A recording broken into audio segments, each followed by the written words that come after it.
Once upon a time, in the vibrant village of Uromi, there lived a beautiful young lady named Esosa. She had just finished her studies at the University of Benin and returned to her village with a heart full of dreams and hope. Uromi was a lovely place full of friendly faces, tall palm trees, and neat village houses painted in bright colors. The village had a market square where people sold fresh fruits, vegetables, and handmade crafts. Children ran around playing, and everyone knew each other by name. Esosa was very happy to be back home. She had missed her parents, Chief Osifo and Madam Imade, who were respected in the village. Her father was a wise and kind man, always giving good advice to everyone. Her mother was known for her delicious cooking and caring nature. Welcome home, my daughter.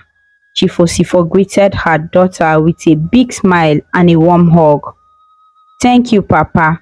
It feels so good to be back, Esosa replied, smiling brightly. Her mother also hugged her daughter tightly. We missed you so much, Esosa. Come inside. I made your favorite soup. As the days went by, Esosa started looking for a job. She visited different offices in the nearby towns, hoping to find something that matched her qualification. But every time she came back with no success, she felt a bit more disappointed. Don't worry, my dear. Her father comforted her. Good things take time. The right job will come. Despite her father's reassuring words, Isosa couldn't help feeling impatient. She believed she deserved the best because she was the most beautiful woman in Uromi. Her smooth dark skin, bright eyes, and radiant smile made her stand out among the village girls. Suitors began coming to Chief Osifo's house, asking for Esosa's hand in marriage. There was Osaigbovo, a wealthy trader who owned many farmlands, and Ehi, a young farmer who was kind-hearted and hardworking. But Esosa turned them all away. Esosa, Osaigbovo is a good man. Her best friend Efe said one afternoon while they were sitting under a mango tree. He owns vast farmlands and treats his workers well. Why not give him a chance? Efe, I cannot settle for just anyone, Esosa replied firmly. I am the most beautiful woman in Uromi. Perhaps even in all of Edo State. I deserve the best man, not just any man. Ife sighed. She knew Esosa was determined, but worried that her friend was being too picky. Just think about it, Esosa. Sometimes good men are right in front of us. Esosa's parents also tried to reason with her. My daughter, her mother gently said, a good man is hard to find. Beauty is important, but kindness and love are even more so. Mama, I understand, but I believe I will find someone who is both kind and worthy of me, Esosa replied with confidence. Chief Osifo nodded. We just want you to be happy, Esosa. Remember, true happiness comes from the heart, not just from looks or wealth. Days turned into weeks, and the weeks into months. Still, Esosa remained adamant. She wanted a man who was not only kind and loving, but also wealthy and influential. She believed that such a man would surely come her way. In the meantime, she spent her days helping her mother with household chores, visiting friends, and occasionally going to the market. The villagers admired her beauty and grace, but they also whispered among themselves, wondering when Esosa would find her match.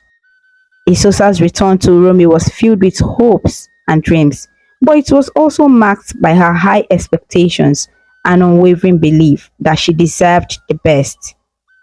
One fateful evening, Esosa and her best friend Efe decided to attend a party in Benin City.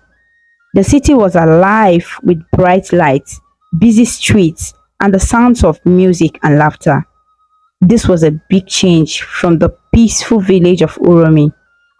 Esosa felt excited as they walked into the party, hoping this night would bring something new into her life. As soon as they entered, Esosa noticed the difference. The party was full of well-dressed people, talking and dancing. Efe pulled her towards a group of their university friends. "Hey, Esosa, long time no see," shouted one of their friends over the music. "Yes, it's been a while," Esosa replied, smiling. They joined the dance floor, and for a while, Esosa forgot her worries. She felt free and happy, surrounded by friends and the vibrant atmosphere of the city. Suddenly, she felt someone tap her on the shoulder. She turned around to see a well-dressed elderly man smiling at her. "Good evening, my dear. May I have the honor of knowing your name?" he asked politely. Esosa was a bit surprised but smiled back. "Good evening, sir. My name is Esosa." "I am Chief Eosa," he said with a charming smile.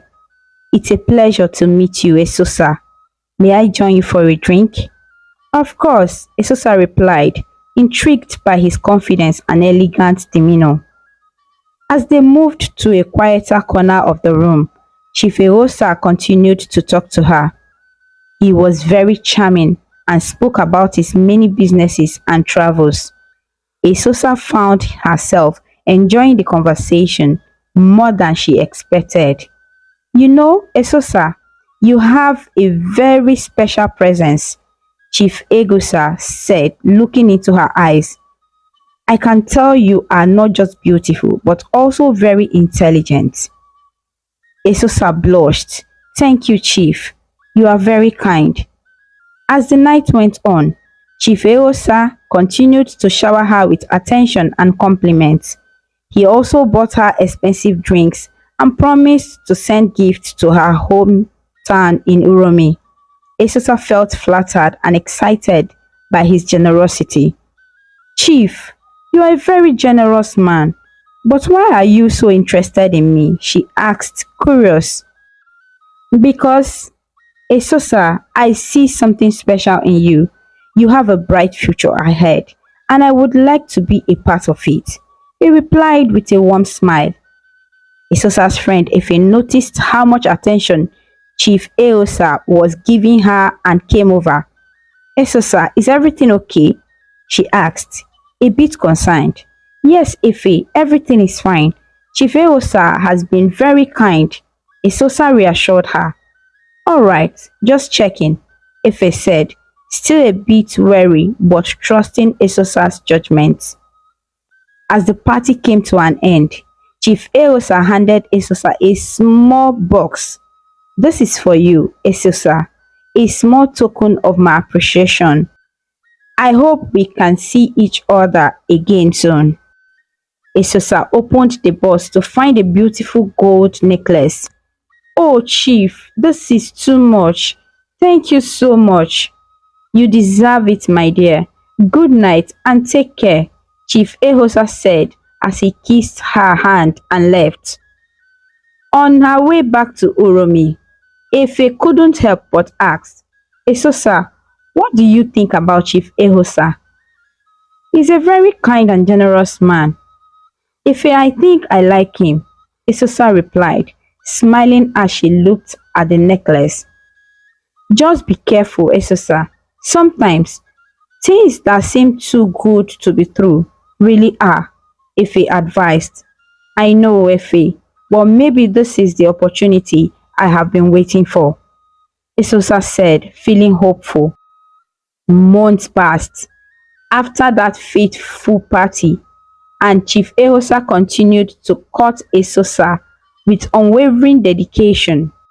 He sent her beautiful gifts, from luxurious fabrics to shining jewelries, and often invited her to dine at the finest restaurant in Benin City. Every visit made Esosa feel more special and cherished. One sunny afternoon, As Esosa was helping her mother in the kitchen, a delivery man arrived with another gift from Chief. It was a stunning dress made from the finest silk. Esosa, this man truly spoils you, her mother said, admiring the dress. Are you sure about him? Mama, he is so kind and generous. I think he truly cares for me, Esosa replied, smiling as she held up the dress. Her father, Chief Osifo, entered the kitchen and overheard their conversation. Esosa, generosity is good, but make sure his heart is as pure as his gifts, he cautioned. I understand, Papa, but I really think he's a good man, Esosa reassured her father. Later that evening, Chief called Esosa and invited her for dinner at a luxurious restaurant in Benin City. Excited, Esosa accepted and quickly got ready. She wore the new silk dress, feeling like a princess. When she arrived at the restaurant, Chief Ehosa was waiting for her, dressed in an elegant suit. He greeted her warmly and led her to a beautifully decorated table with candles and flower. You look stunning, Esosa, Chief Ehosa said, his eyes sparkling with admiration. Thank you, Chief. You always make me feel special, Esosa replied, blushing. They enjoyed a delicious meal together, laughing and talking about their lives and dreams. As the evening progressed, Esosa felt more and more comfortable with Chief. Esosa, Chief Ehosa began, taking her hand in his. These past few months have been the happiest of my life. You have brought so much joy to me. You have made me very happy too, Chief, Esosa replied, feeling her heart race. Chief Ehosa took a deep breath and stood up, gently pulling Esosa to her feet. Esosa, there is something I need to ask you. He reached into his pocket and pulled out a small velvet box. Opening it, he revealed a dazzling diamond ring. Esosa gasped, her eyes widening in surprise. Esosa, will you marry me? Chief Ehosa asked, his voice filled with sincerity and hope. Esosa's heart skipped a beat. She looked into his eyes and saw the kindness and love he had shown her all these months. The thought of marrying such a wealthy and caring man was too tempting to resist. Yes, Chief, I will marry you, Esosa replied, tears of joy streaming down her face. Chief Ehosa slipped the ring onto her finger and embraced her. You have made me the happiest man in the world, Esosa. They returned to Uromi together, and the news of their engagement spread quickly. The villagers were excited and curious, and preparations for a grand traditional wedding began. The wedding was set to be the biggest event Uromi had ever seen. The day of Esosa and Chief Ehosa's wedding was the talk of Uromi and even the nearby towns. The village was alive with excitement and everyone was eager to witness the grand celebration. The streets were decorated with colorful banners and the air was filled with the sounds of traditional music and laughter. Esosa woke up early that morning, her heart pounding with excitement and a little bit of nervousness. She was surrounded by her family and friends who helped her prepare for the big day. She wore a beautiful traditional dress made of bright red and gold fabric, adorned with intricate beads and patterns. Esosa, you look like a queen, Ife said, smiling as she adjusted the beads on Esosa's dress. Thank you so much, Ife. I can't believe this day is finally here, Esosa replied, feeling a mix of joy and butterflies in her stomach. Her mother entered the room, her eyes welling up with tears of pride and happiness. My daughter, you look so beautiful. Today is a very special day. Thank you, Mama, Esosa said, hugging her mother tightly. I hope I will make you proud. Chief Osifo came in the same room to see her daughter before the ceremony. Esosa, you have grown into a wonderful woman. Remember to be kind and patient in your marriage. I will, Papa. Thank you for everything, Esosa replied, feeling emotional. As the time for the wedding approached, Esosa was escorted to the venue, a large open space decorated with flowers and traditional symbols. The guests were already gathered, dressed in their finest attire. Chatting and laughing, the drummers and singers created a lively and joyful atmosphere. Chief Ehosa arrived in a grand procession, accompanied by his family and friends. He wore an elegant traditional outfit, and his face beamed with happiness. As he approached, he saw Esosa and his eyes lit up. Esosa, you look more beautiful than ever, he said, taking her hand. And you look handsome, Chief, Esosa replied, smiling. The ceremony began with blessings and prayers from the village elders. They blessed the couple, wishing them a life filled with love, happiness, and prosperity. Chief Osifo and Madam Imade also gave their blessings, proud of the union. May your marriage be strong and blessed with many happy years, Chief Osifo said, placing his hands on their heads. May you find joy and peace in each other, Madam Imade added, smiling warmly. The couple exchanged their vows, promising to love and support each other through all of life's challenges. They then performed traditional rituals that symbolized their unity and commitment to each other. The villagers cheered and clapped, celebrating the new couple. After the ceremony, the feast began. There were tables filled with delicious food, jollof rice, pounded yam, egusi soup, and more. Guests danced and sang, enjoying the festive atmosphere.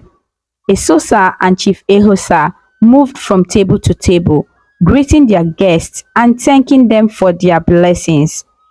Esosa, you and Chief Ehosa make a wonderful couple, one of the village women said, smiling.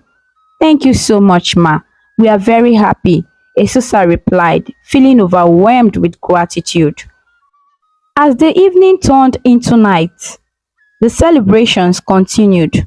There was a special performance by traditional dancers who entertained the guests with their energetic and graceful moves. The atmosphere was filled with joy and excitement.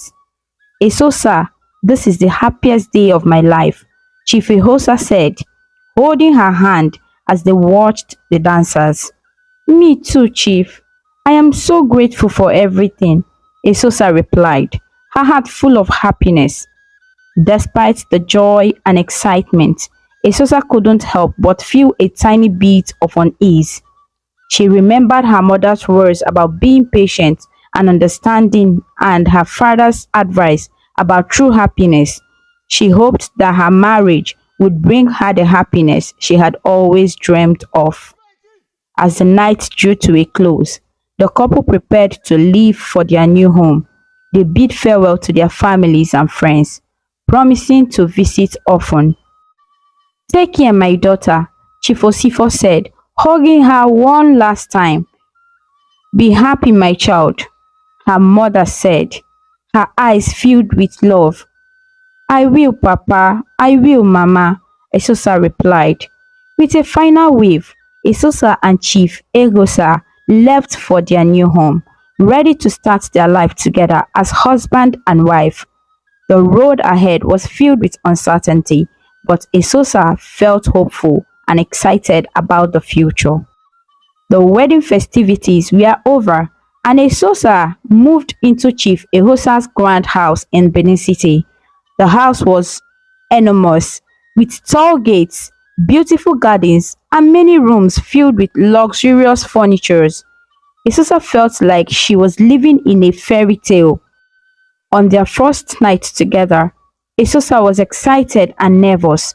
She hoped to start their marriage with love and affection, but as the night progressed, she noticed something strange. Chief Ehosa seemed distant and uninterested in being intimate. Is something wrong, my husband? Esosa asked gently, trying to hide her worry. It's nothing, Esosa, just business matter, Chief replied, avoiding her gaze. Esosa tried to be understanding, thinking maybe he was just tired. But as days turned into weeks, nothing changed. Chief Ehosa continued to be distant, and their relationship felt cold. One evening, while they were having dinner, Esosa decided to bring up the topic again. Chief, you have been very busy. We hardly spend time together. Chief Ehosa looked up from his meal and sighed. I know, Esosa, my businesses requires a lot of attention. Please be patient with me. Esosa nodded. Though she felt a growing sadness, she confided in Efe during one of her visits. Efe, it's so strange. Chief Ehosa doesn't seem interested in me as a wife. Maybe he needs more time. Men can be complicated, Efe suggested, though she too was puzzled. Esosa remembered a conversation with her father before the wedding. Chief Ehosa has been married 3 times before. Chief Osifo had said, 2 wives died and one went mad. Be careful, my daughter. These words now haunted Esosa. She decided to be more observant and cautious around her husband. One day, as Esosa came back from the market, as she was about to enter the house, she noticed that her husband and his friends were in the sitting room. She overheard their conversation. She decided to hide behind the door. She listened as Ehosa spoke with his friends. These sacrifices are never enough. One man said, they keep demanding more. Are you sure you can handle it? Chief Ehosa sighed. I had to sacrifice my manhood for this wealth. Now they want more. And I'm considering using my new wife. Esosa's blood ran cold. She quickly left the door and ran outside. She sat down there crying. She couldn't believe what she had heard. When she entered inside, she tried to act normal, but fear gnawed at her heart. That night, she lay in bed, thinking about what to do. She couldn't stay with a man who might harm her. She had to find a way to escape. The next morning, while preparing breakfast, she overheard Chief on the phone. Yes, tonight we must act quickly. So later that day, when Chief has left the house, Esosa went to visit her friend. Though she felt a sense of relief after overhearing the disturbing conversation, but she knew she had to be careful. When she discussed with her friend told her to just be careful and know when to leave that house because she felt the house wasn't safe for her. She couldn't let Chief know that she was aware of his dark secrets.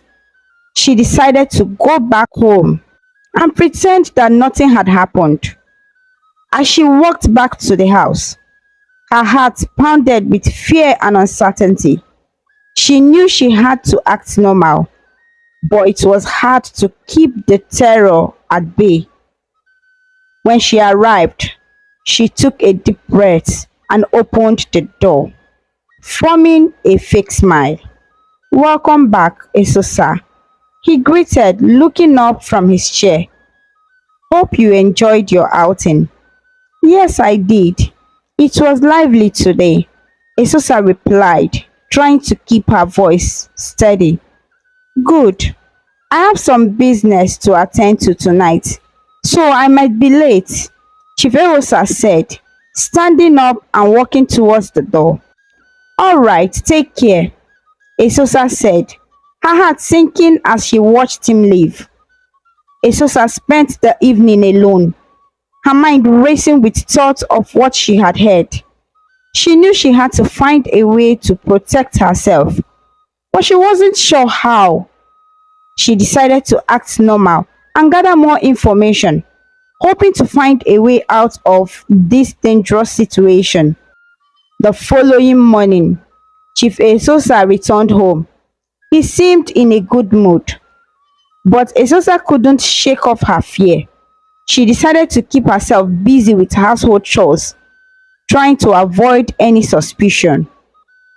Esosa, you seem quiet today. Is everything alright? Chief Ehosa asked, noticing her unusual behavior. Yes, everything is fine. Just a bit tired from all the work, Esosa replied, forcing a smile. Take it easy, my dear. We don't want you falling ill, Chief Ehosa said, patting her shoulder. Esosa nodded, her mind still reeling with the previous day's revelation. She knew she had to be very careful around her husband. She decided to confide in her friend Efe again, hoping she could provide some advice. Esosa waited until Chief Ehosa left the house again for his business meetings. She then quickly called her friend Efe, explaining everything she had overheard and her fears. She asked Efe to meet her secretly at the market square side. The following day, Esosa went to the market as planned. She felt a mixture of fear and hope as she waited for Efe at their usual spot. When Efe arrived, Esosa quickly pulled her aside. Esosa, what is wrong? You look so worried, Efe asked, concerned. Efe, I overheard something terrible. Chief Ehosa and his friends were talking about sacrifices. He said he might use me. Esosa whispered, her voice shaking. Oh my God. Esosa, what are you going to do? Efe asked, horrified. I don't know, Efe.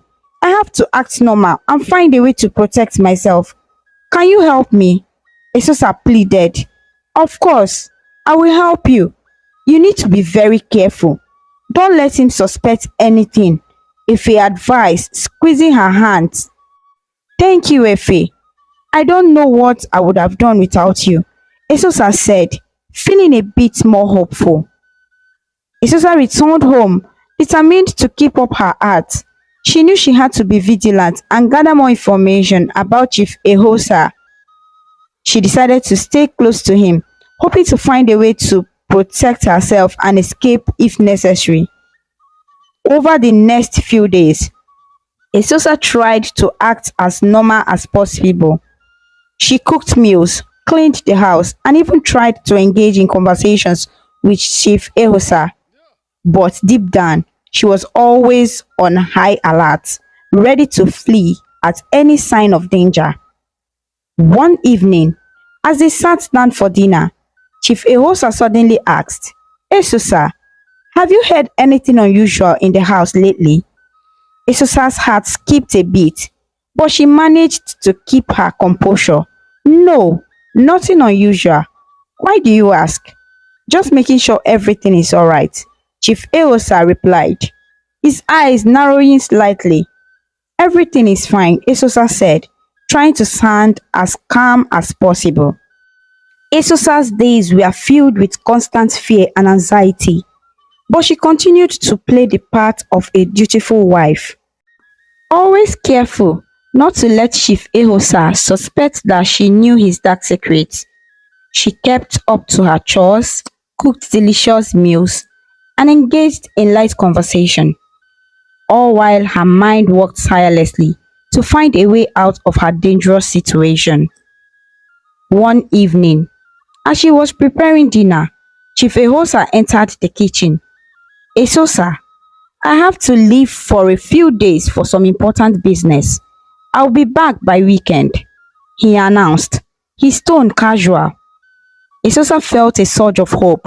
This could be her chance. All right, my husband, I will take care of everything while you are away, she replied, forcing a smile.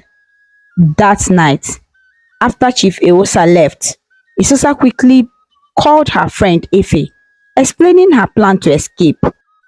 She would leave the house early in the morning and meet Efe at the market where they could decide on the next steps. Early the following morning, Isusa packed a small bag with some clothes and important documents. She carefully made her way out of the house, her heart pounding with fear and excitement. As she walked through the quiet streets, she prayed for safety and strength. When she reached the market, Efe was already waiting for her. Esusa, over here, Efe called, waving her hand. Efe, thank you for coming. I can't stay in that house any longer. I need to get far away from here, Esusa said, her voice trembling. Don't worry, Esusa. I have a plan. My cousin lives in a town far from here. You can stay with her until we figure out what to do next, Efe replied, trying to reassure her friend. Thank you, Efe. I don't know what I would have done without you, Esusa said, feeling a bit more hopeful. They quickly made their way to the bus station, hoping to catch the easiest bus to the neighboring town. As they waited, Esusa felt a mix of fear and relief. She knew she was taking a huge risk, but she also knew she had no other choice. The bus ride was long and tiring, but Esusa felt a sense of freedom she hadn't felt in months. She gazed out the window, watching the landscape changes as they traveled farther away from Benin City. Ife sat beside her, offering words of encouragement and support. When they finally arrived at the town, Ife's cousin Alero was there to greet them. Welcome, Esusa. You can stay with me as long as you need. My home is your home, Alero said warmly. Thank you, Alero. I am so grateful for your help, Esusa replied, feeling a wave of gratitude.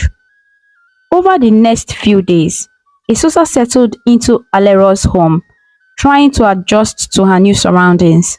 She stayed in touch with Efe, who kept her updated on any news from Benin City. Despite the distance, Esusa couldn't shake off the fear that Chief Eosa might come looking for her. One evening, as they were having dinner, Alero asked, Esusa, what are your plans now? Do you want to stay here permanently? I don't know yet, Alero. I just want to be safe. I need to think about my future and what I want to do next. Esusa replied, her voice thoughtful. You are welcome to stay as long as you need. We will help you in any way we can, Alero said, smiling. Esusa felt a sense of relief and gratitude. She knew she had a long way to go, but with the support of her friends and family, she felt more hopeful about the future. She decided to take things one at a time, focusing on rebuilding her life and finding a way to move forward. Days turned into weeks, and Esusa slowly began to feel more at ease. She started helping Alero with her small business, selling handmade crafts at the local market. It was a simple life, but it gave Esusa a sense of purpose and stability.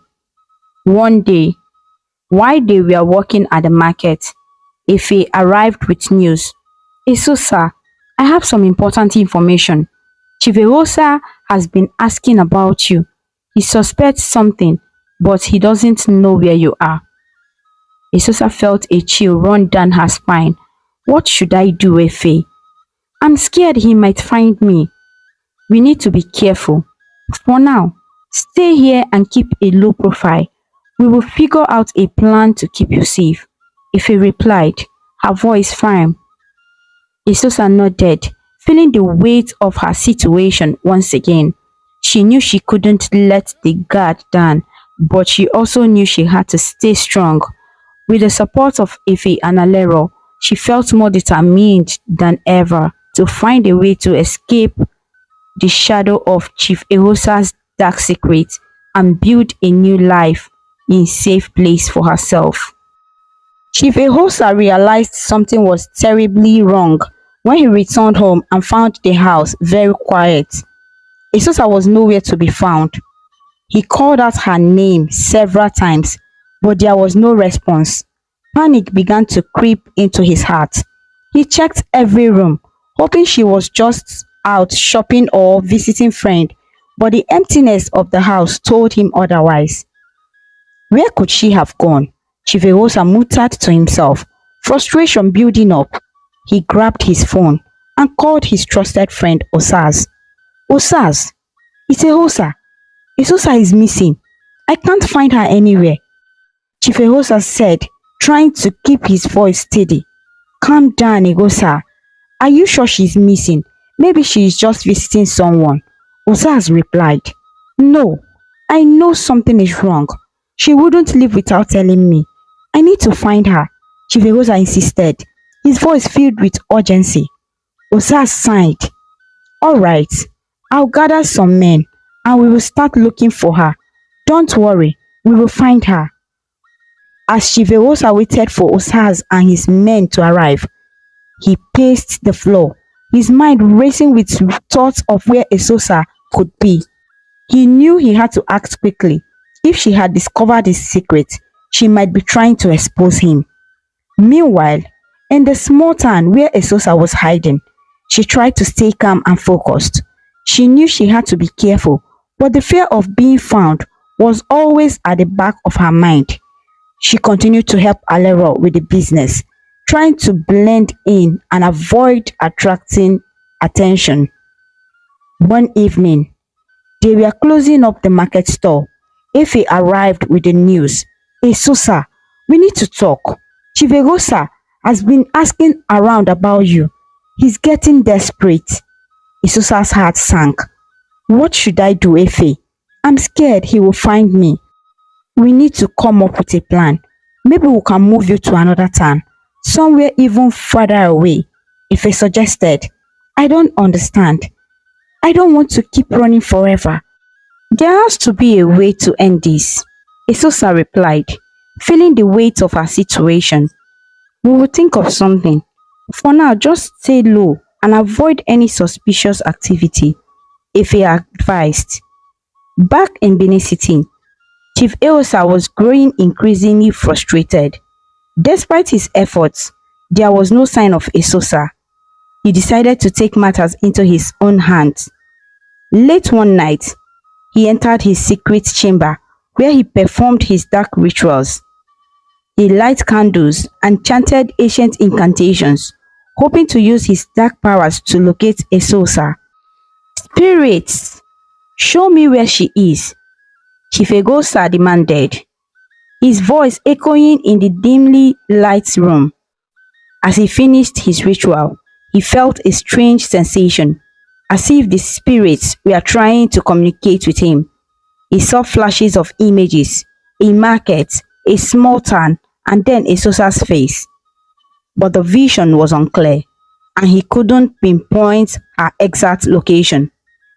Frustrated, Chief Egosa decided to take a different approach. He called Osaz again. Osaz, we need to try something else. I have an idea. Let's spread the word that there is a reward for anyone who can find Esosa. Are you sure that's a good idea, Egosa? It might attract the wrong kind of attention. Osaz cautioned. We don't have a choice. I need to find her before she exposes everything. Chief Egosa replied, determined. The next day, posters with Esosa's picture and the promise of a substantial reward began appearing all over Benin City and nearby towns. Esosa's heart skipped a beat when she saw one of the posters while walking through the market. Efe, look, he's offering a reward for anyone who finds me, Esosa whispered, showing her the poster. This is bad, Esosa. We need to be extra careful now. Let's go back to Alero's place and think of our next move, Efe said, urgency in her voice. As they hurried back, Esosa felt a growing sense of dread. She knew Chief Egosa wouldn't stop until he found her, but she also knew she couldn't keep running forever. She needed to find a way to stop him for good. That night, Esosa, Efe, and Alero sat down to discuss their options. We need to find a way to expose him without putting you in danger, Alero said, her voice calm but firm. Maybe we can gather evidence and send it to the authorities anonymously, Efe suggested. That's a good idea, but how do we get the evidence? Esosa asked, her mind racing. We will need to be smart about it. Maybe we can find someone who used to work with him, someone who knows his secrets, Alero said, thinking aloud. We have to try. I can't live in fear anymore, Esosa said, determination in her voice. Over the next few days, they began their plan. They reached out to people who might have connections to Chief Egosa, hoping to find someone willing to help them. It was a risky move, but they knew it was their best chance. As they worked on their plan, Chief Egosa grew more desperate. He intensified his search, but his efforts only made him more reckless. His dark deeds began to catch up with him, and whispers of his sinister activities started to spread. One evening, as Esosa and her friends were finalizing their plan, they received unexpected news. Esosa has been spotted by someone in town, and Chief Egosa had been informed. The fear that had been lingering at the back of Esosa's mind now became a terrifying reality. Esosa, you need to leave immediately. Chief Egosa knows you are here, Efe said urgently. But where will I go? He will find me wherever I run, Esosa replied, panic in her voice. We will think of something. For now, we have to get you out of here, Alero insisted. Before they could act, there was a sudden knock on the door. The three women froze. Esosa's heart raced as Alero cautiously opened the door. Standing there was one of Chief Egosa's men. Where is she? The man demanded. Who? Alero asked, trying to play innocent. You know who. Chief Egosa wants her back. Now, the man replied. Esosa knew she couldn't escape now. She had to face whatever was coming. I'm here, she said, stepping forward. The man grabbed her roughly and dragged her outside. Efe and Alero watched helplessly, knowing there was nothing they could do at that moment. Back at Chief Egosa's house, Esosa was thrown into a room and the door was locked behind her. She felt a sense of dread wash over her. Moments later, Chief Egosa entered, his face twisted with anger. You thought you could escape me? He sneered. You think you can expose me and get away with it? Please, Egosa, let me go. I won't tell anyone, I promise. Esosa pleaded, tears streaming down her face. It's too late for that, Esosa. You already know too much, Chief Egosa said, his voice cold. He began chanting dark incantations, and Esosa felt a strange sensation taking over her mind. She tried to fight it, but her vision blurred and her thoughts became confused. Chief Egosa was using his dark powers to drive her mad. Stop! Please stop! Esosa screamed, but her pleas fell on deaf ears. By the time Chief Egosa finished his ritual, Esosa was a shadow of her former self. She wandered the streets of Benin City, her mind lost in madness. People stared at her, whispering and pointing, but no one dared to approach. Back in Uromi, her family was devastated when they heard the news.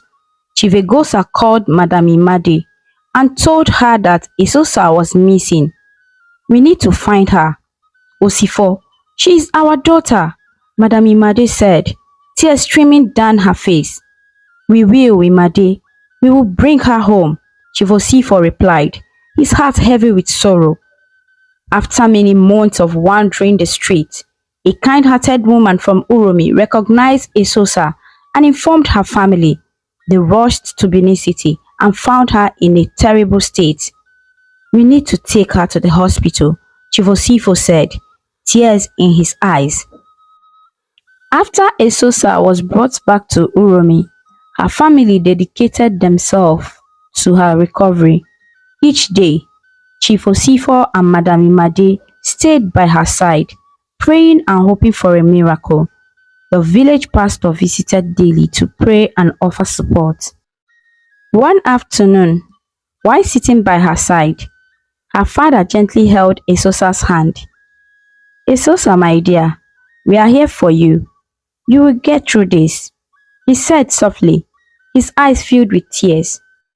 Her mother nodded, her voice trembling. "We love you, Esosa.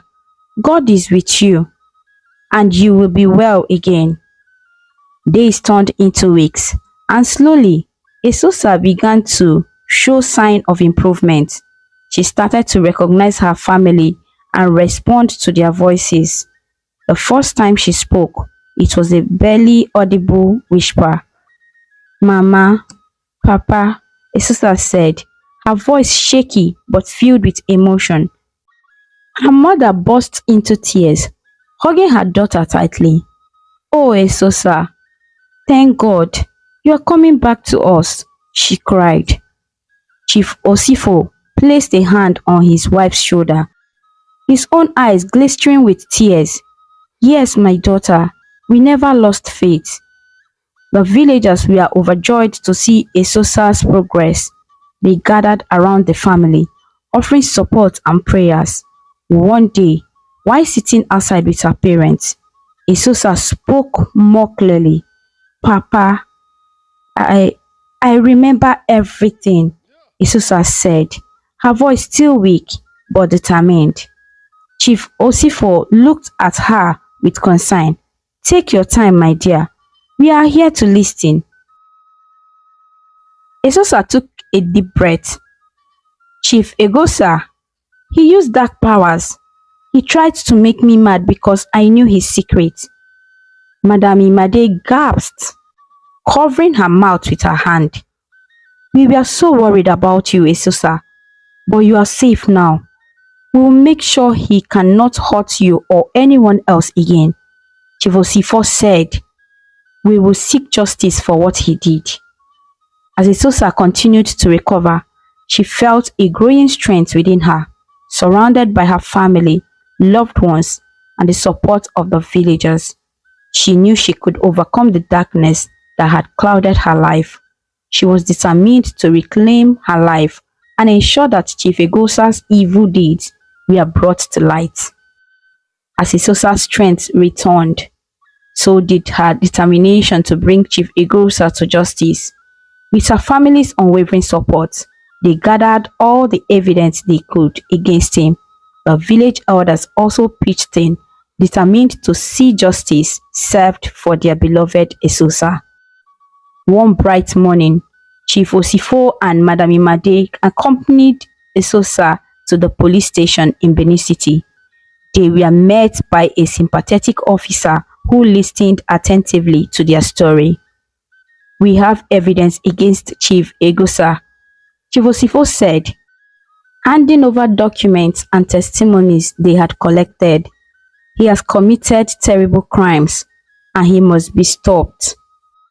The officer nodded, examining the documents. "Thank you for bringing this to our attention.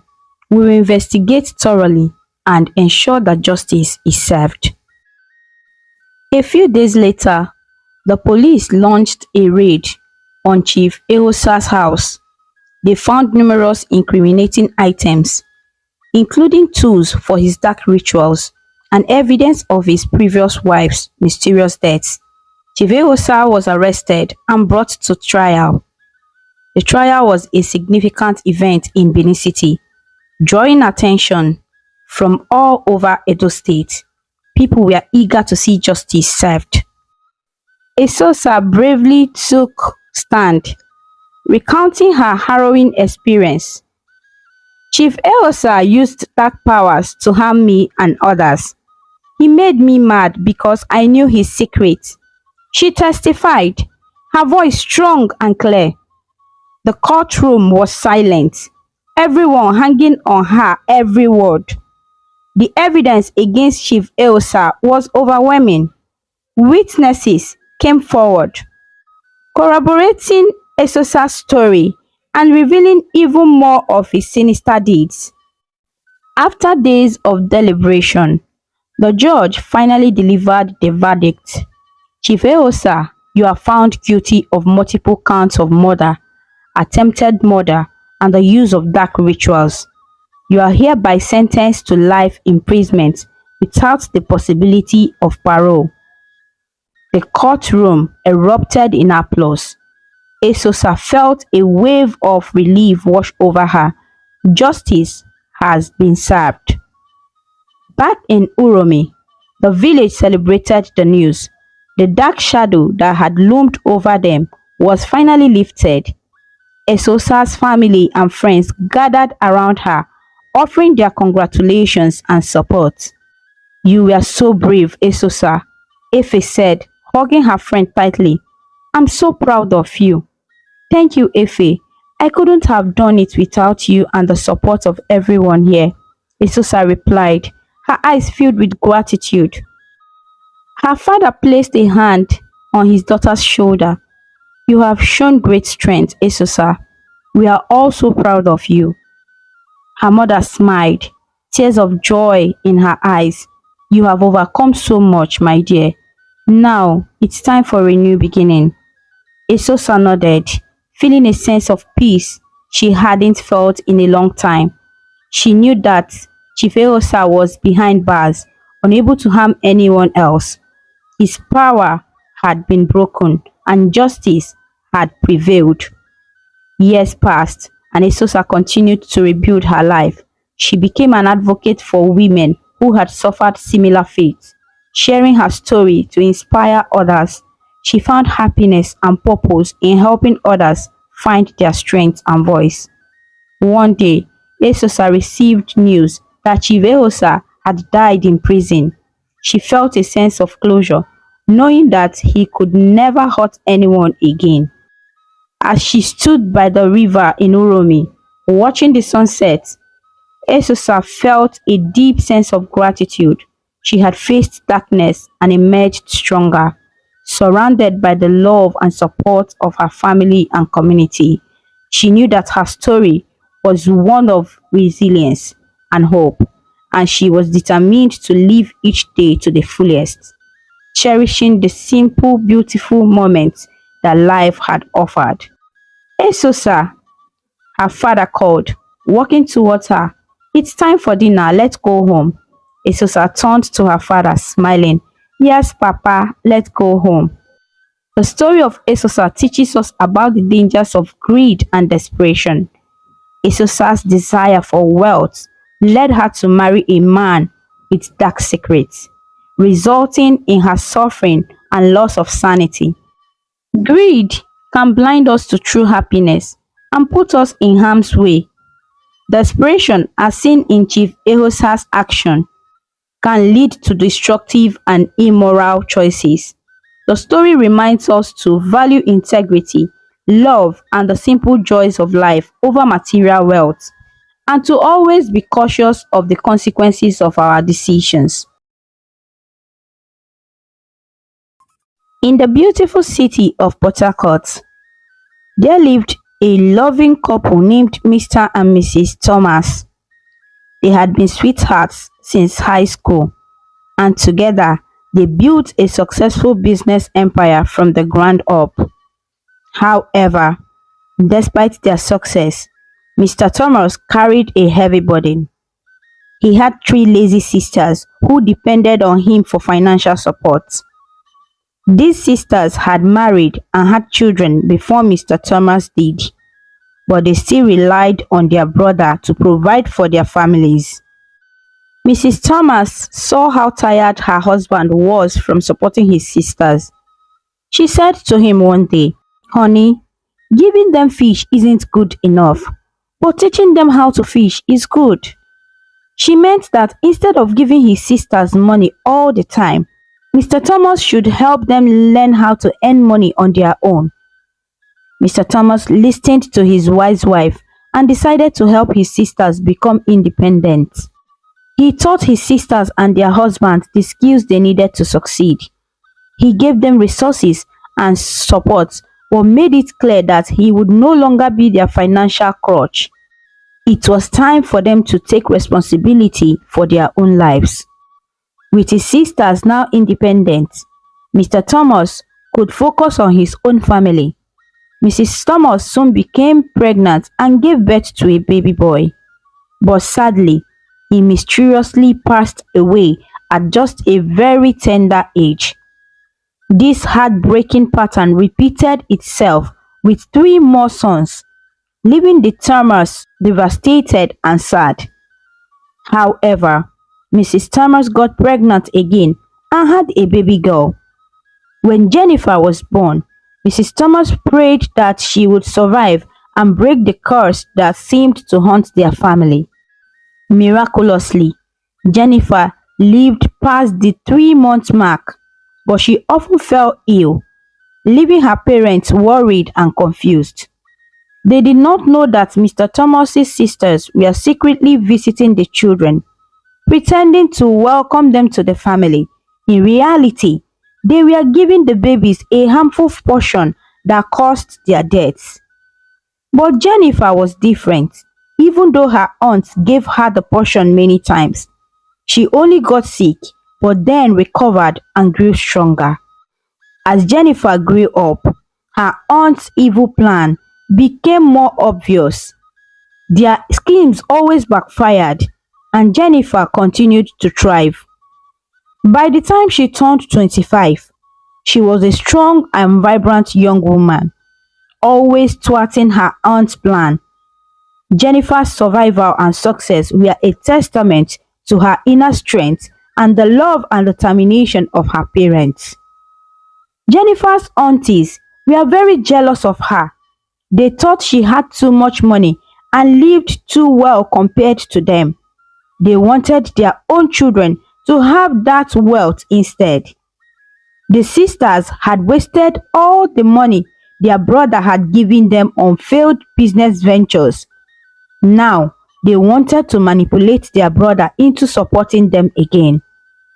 Just like before, they believed that by getting rid of Jennifer, they could make their brother take care of their financial needs and their children's well-being. One day, Jennifer came home after graduating from the university. Her father was so proud of her that he decided to throw a big party to celebrate everyone invited. Her aunties, uncles, cousins, and other family members. But something terrible happened. The food meant for Jennifer was poisoned. Just as she was about to eat it, her father quickly took it away and ate it himself. Then her mother took the food from him and ate it too. A few minutes later, both Mr. and Mrs. Thomas started vomiting blood. They had to be rushed to the hospital. Jennifer's parents were fighting for their lives in the hospital. The poison had made them very sick. Even though the doctors tried their best, Mr. Thomas couldn't survive. He passed away, leaving Mrs. Thomas very ill and Jennifer heartbroken and alone. The funeral was filled with tears and sadness. Jennifer's aunties pretended to be very sad, but they were only pretending. Deep down, they were happy that their brother was gone. As soon as the burial was over, Jennifer's aunties turned against her. They accused her of killing her own father. "She is a monster," they screamed. She wanted all the money and property for herself. Jennifer couldn't believe what she was hearing. How could her own aunties say such terrible things about her? But the aunties didn't stop there. They planned to sell Jennifer into slavery. They wanted to send her far away so they could take over Mr. Thomas's property without anyone knowing. One night, a man named Baron and his gang stormed into Jennifer's house. They followed her auntie's orders. Jennifer tried to fight back, but they knocked her out with a strong substance. Then they dragged her away into the night. When Jennifer woke up, she found herself in a cage. She was surrounded by men who were looking at her like she was a piece of meat. An auctioneer's voice boomed through the room. Bidding starts at 10,000 US dollars. Who will start the bidding? A rich-looking man shouted, I will give you 20,000 for her. The crowd murmured, and another man counted, I will give you 30,000. The bids kept going on higher. 50,000. No, 60,000. I will give you 61,000. Suddenly, a tall man with dark hair stepped out of the shadows. His eyes very sharp. He smiled confidently and said, I will give you $100,000. The crowd gasped in shock. What? That's crazy! Someone exclaimed. You can't waste that much money on a woman. Another bidder scoffed. But the man didn't care. His gaze stayed on Jennifer. The auctioneer slammed down his gavel. Sold to Prince Audrey for 100,000, he declared. As they left the auction house, Jennifer had many questions. Who was this man? Why had he saved her? Meanwhile, her aunties called Baron to ask about Jennifer. Is she out of the country? They asked. Baron lied smoothly. Yes, she's long gone. You will never see her again. But he had already sold Jennifer to Prince Audrey and collected the money without caring about her fate. Prince Audrey took Jennifer to his home. She was grateful and said, Thank you for buying me, sir. Thank you for saving my life. But Prince Audrey laughed. I didn't buy you to save your life, young woman. I bought you because I need a son. I need a son to inherit my father's throne. I have many siblings and they already have sons, but as the eldest, I must have a son to become king. If my father passes away without me giving him a son, I won't be crowned king. Jennifer's eyes widened in horror. You paid so much money just for a child? Why not have children with your wife? Prince Audrey's face turned sad. I was married before, but my wife cheated on me. She had 3 girls, but none of them were mine. I don't trust women anymore. That's why I bought you. I want a son, and I want to make sure he's really mine. A friend told me about Baron's illegal auction, so I decided to come myself. He reached out to touch her hair, but Jennifer slapped his hand away. Don't touch me. Prince Audrey's eyes narrowed. Fine, be that way. But you will bear me a son. Young woman, you have no choice. I refuse to be part of your game, Jennifer said defiantly, her eyes blazing. Prince Audrey smiled. Watch and see. Jennifer, you will do as I say. I will always get what I want. Jennifer's mind raced as she tried to understand Prince Audrey's words. She was horrified by his plans to use her to have a son. She knew she had to escape, but the prince's guards were watching her every move. Prince Audrey approached her, his eyes determined. Jennifer, I know you are hesitant, but I assure you, this is the only way to secure your freedom. You will bear me a son, and in return, I will set you free. Jennifer shook her head, tears streaming down her face. I can't do this, sir. I won't be a part of your game. Prince Audrey's face darkened. Fine, then you will rot in this prison forever. You will never see the light of day again. Jennifer knew she had to think fast.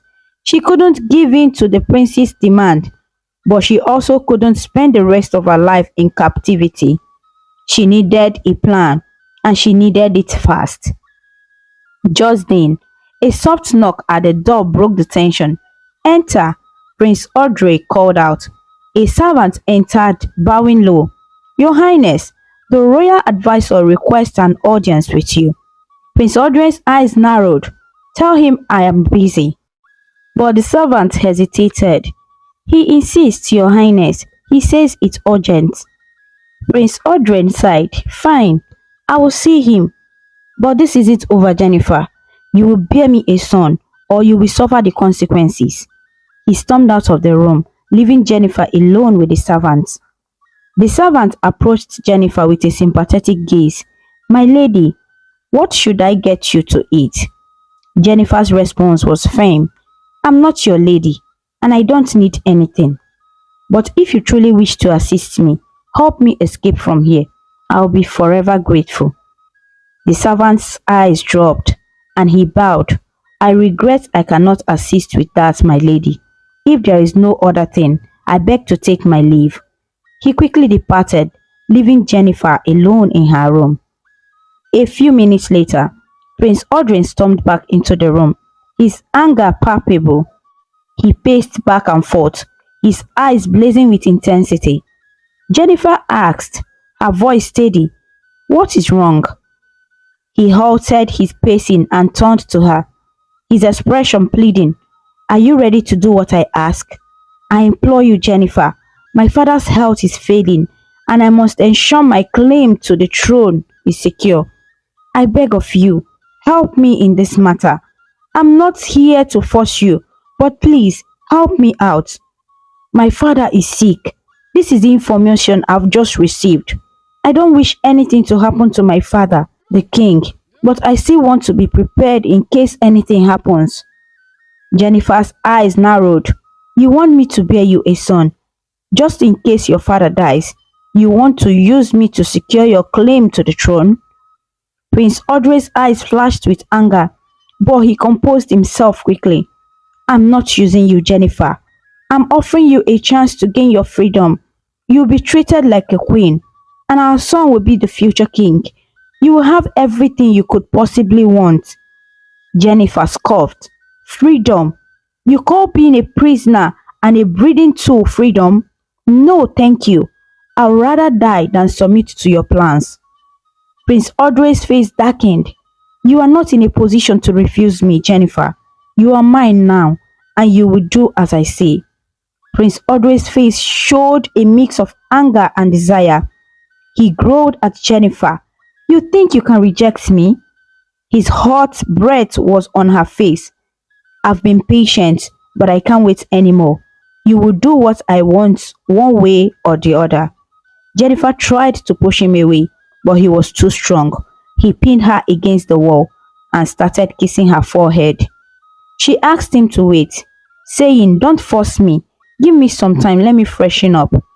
Prince Audrey replied, I'll be waiting for you.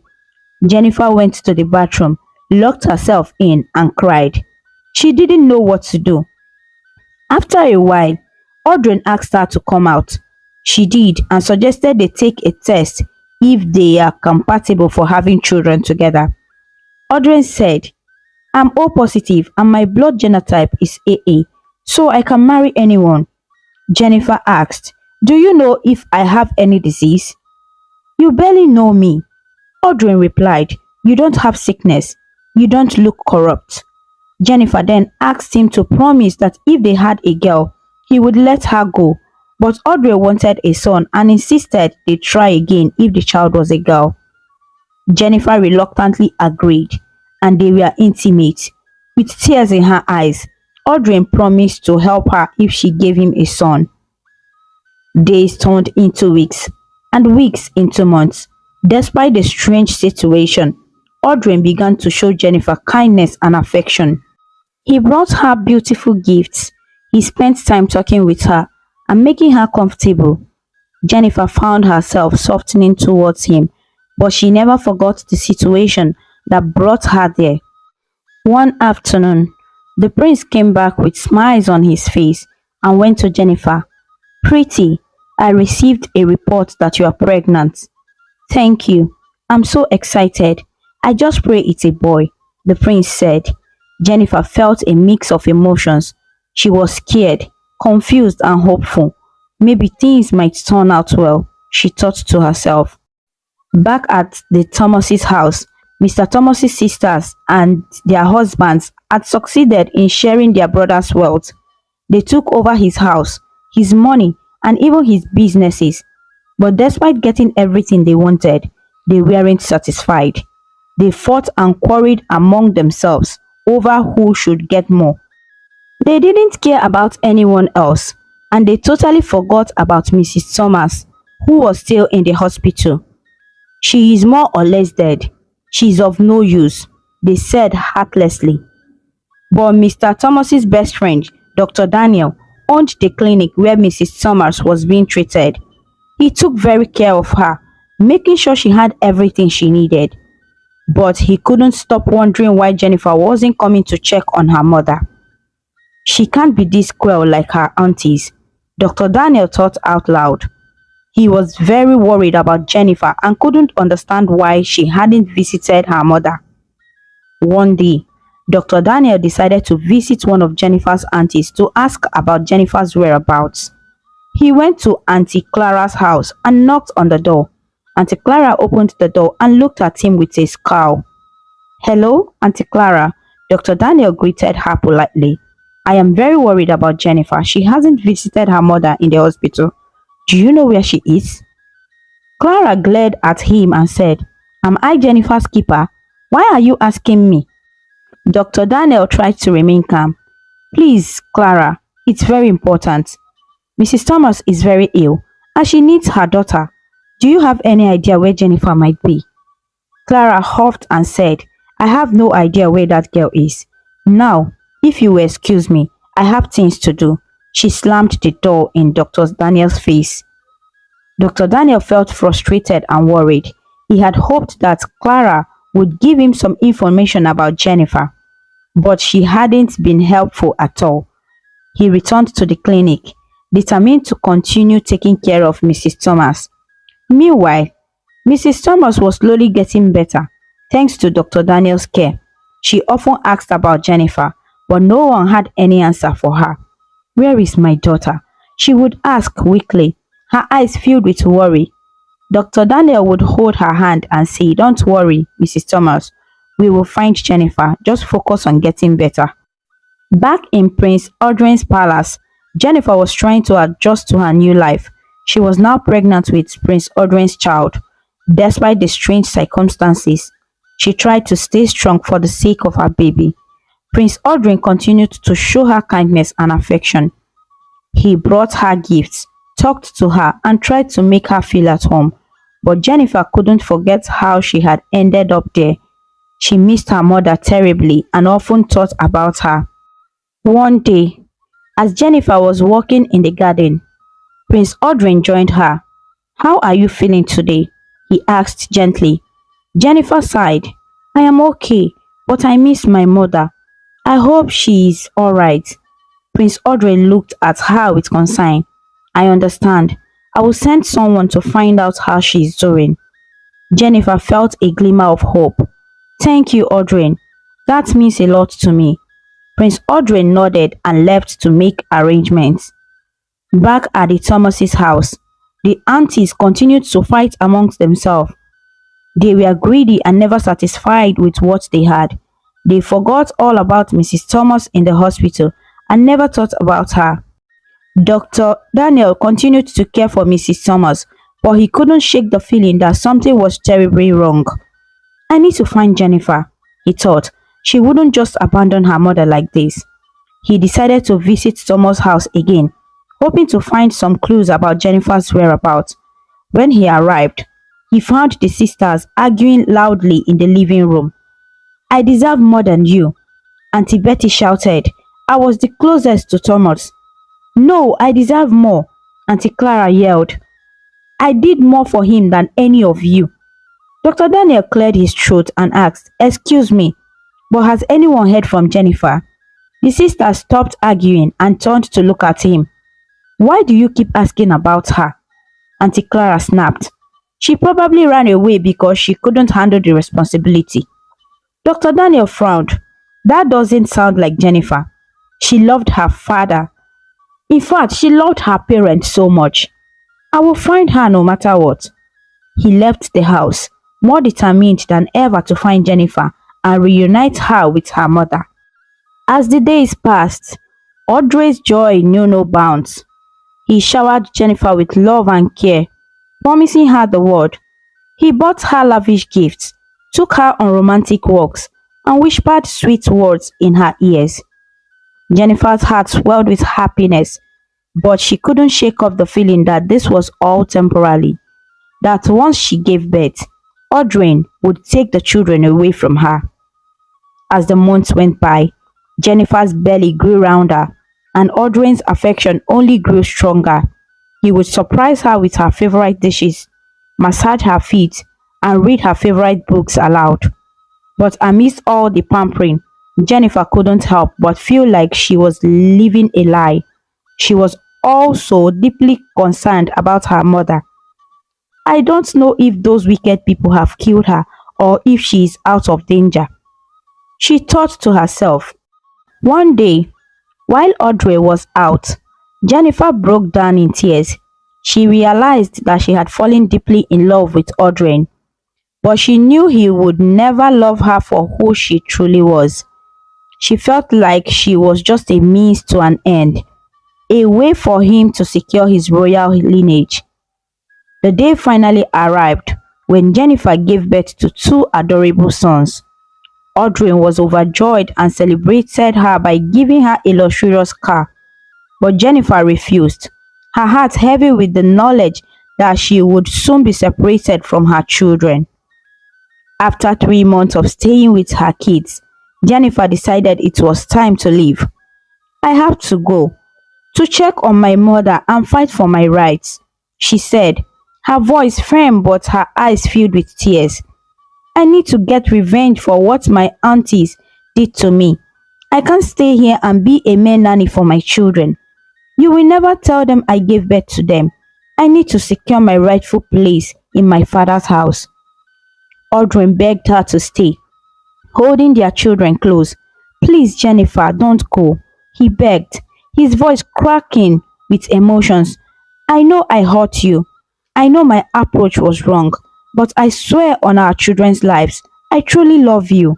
I'm sorry for forcing you to have children for me, but I can't imagine living without you now. As they stood in the doorway, the babies started crying loudly, their tiny voices piercing through the air. Jennifer's heart melted, and she couldn't help but pick up one of the babies from Audrey's hand, cradling him in her arms. I love you so much, my child, she whispered, her voice trembling. It hurts me that I have to leave you guys, and I might not see you again, but I have to do this for myself, for my future. She returned the baby to Audrey, who dropped them onto a nearby chair, his eyes fixed on Jennifer. He fell to his knees again, his hand grasping her legs, begging her not to leave him alone. Please, Jennifer, stay with me. I can't imagine a life without you. Jennifer's heart raced as she looked at Audrey, her resolve weakening. She saw the sincerity in his eyes, the desperation in his voice, and her mind was torn. She wanted to believe him, but she couldn't shake off the feeling that she was just a means to secure his royal lineage. Stay or what? Jennifer asked. My children's nanny or what? Audrey's face lit up with hope.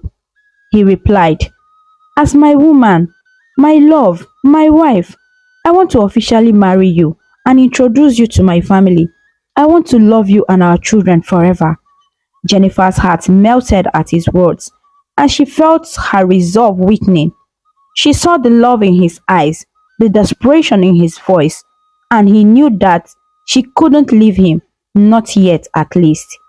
Okay, Audrey, she said finally, I will stay, but only for my kids alone. I can't marry you, Jennifer said, her voice firm.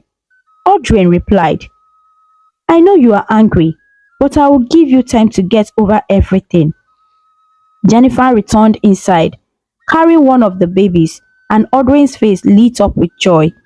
When Jennifer went inside, she didn't know if she could be happy or grateful. She didn't make Audrey realize she loved him. While in her room, Audrey came to her, holding her hands in his. My dear, trust me, going to fight your aunties like this will make you vulnerable. They will take advantage of you again and might even hurt you. Let's strategize before going. Please accept my marriage proposal. Let's get married. Your fight is now my fight. I promise you that you will get everything you lost. I promise I will deal with your aunties. I will protect you with my last drop of blood. I still don't trust you, Audrey, Jennifer said, her voice laced with skepticism. I feel you want to keep me here because you want me to make more babies for you. Audrey's expression turned contrite, his eyes filled with a mix of regret and longing. I understand you are scared because I started on the wrong path in this relationship, he replied, his voice gentle.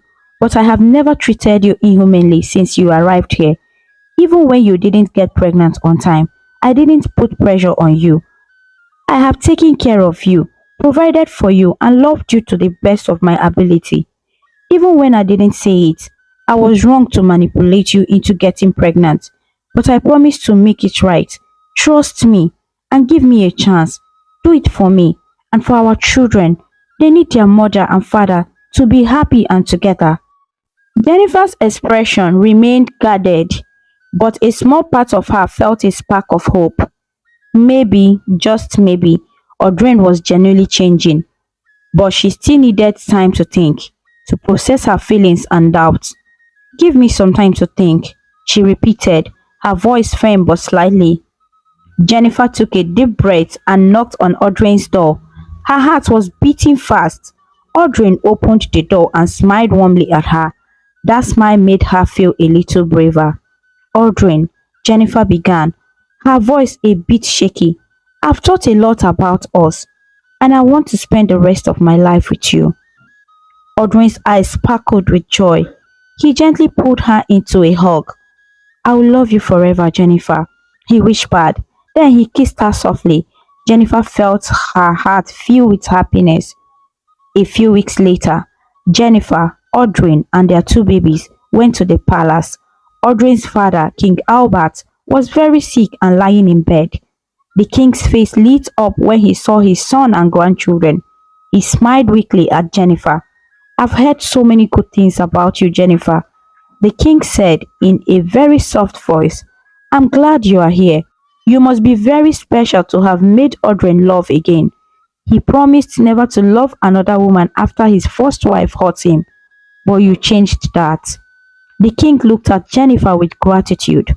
You have brought joy and happiness back into Audrey's life, and for that, I am very grateful. I want to bless your union and welcome you into our family. As the king spoke, Audrey's brother, Prince Austin, and Prince Frank stood nearby. They didn't look happy, but the king didn't notice. He was focused on Jennifer and Audrey. The king prayed for Audrey and Jennifer, blessing their union and welcoming Jennifer into the family. Jennifer smiled and felt very happy. A month later, Audrey and Jennifer got married in a small simple ceremony. They promised to love each other forever. Their love was stronger than ever. After the wedding, Jennifer and Audrey went to Jennifer's old home. One of her aunties had taken over the house. The aunt was shocked to see Jennifer. We are supposed to be dead, the aunt exclaimed. Jennifer smiled coldly. I'm very much alive and I've come for what is mine. The aunt tried to run away, but Jennifer and Audrey were too quick. They caught her and handed her over to the police. While the police were taking her away, the aunt revealed that her sister was at another location. Jennifer and Audrey followed this lead and found the second aunt. She was also arrested. The second aunt revealed that the third aunt was hiding in a different place. Jennifer and Audrey tracked her down and she too was arrested. As the police took the aunties away, Jennifer confronted them. How could you be so mean? She asked, her voice filled with anger and sadness. You didn't even let me mourn my dad, but sold me into slavery instead. Where is my mother? The aunties looked ashamed. We were desperate, Jennifer. We didn't know what else to do, one of them said. Jennifer shook her head. You should have thought of that before betraying me. Now, the tables have turned and I'm in control. I will find out the truth about my parents, Jennifer declared, looking at her aunties. I know one of you is responsible for what my mother is going through. Where is she? One of the aunties shook her head, pretending to be innocent. I don't know about your mother. I didn't harm your parents, Jennifer. It was her, she said, pointing at another auntie. She poisoned your food, but your parents ended up eating it instead. Jennifer's face turned pale with shock. No, that can't be, she stammered, looking at the two aunties. Without another word, Jennifer turned to the police. Take them away, she said coldly. I want them to pay for what they have done. Now I need to find my mom. Jennifer went to the hospital and asked about her mother. She was directed to her mother's ward. Jennifer was happy and thanked God that her mother was still alive, though she was very weak. Prince Aldrin met Jennifer's mom for the first time and felt pity for her condition. They cleared the bill and took her home so she could be under Jennifer's care. After the aunts were arrested, Jennifer and Audrey went to her father's grave. Jennifer cried as she introduced Audrey to her father. Audrey held her close, trying to comfort her. Later, they went to the lawyer's office to read her father's will. Everything her parents owned was left to Jennifer. She was overjoyed but still missed her parents very much. Jennifer and Audrey spent the next week in town sorting out all the property documents. Finally, they returned to their hotel room to have some peaceful time alone.